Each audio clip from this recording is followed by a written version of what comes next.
This script would sound like, I don't deserve to have this much money when others are struggling.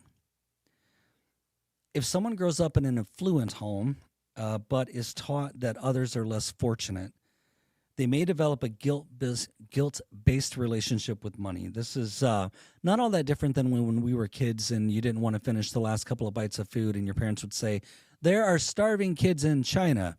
And if you were raised in the 70s and 80s, I guarantee you heard that. Maybe into the 90s. There are starving kids in China. Eat your food. And now that I'm an adult, I certainly heard that.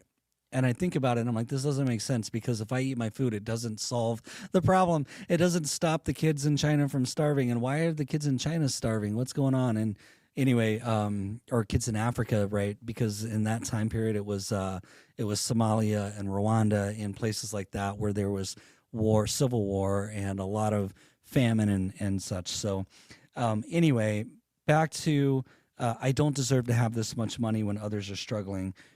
It could lead to an avoidance of wealth or even self-sabotage when it comes to financial success because somebody carrying this script will feel undeserving or even uncomfortable with their privilege.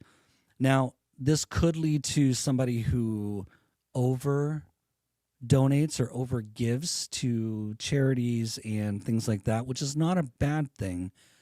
But there is a point where it potentially sabotages your own financial success, your own future financial success, and you could be robbing from your future self because of the guilt that you feel about what resources you have available today. So there's definitely a healthy balance that needs to come in with this particular money script, which is the guilt based around how much money you have or how much success you've been able to generate.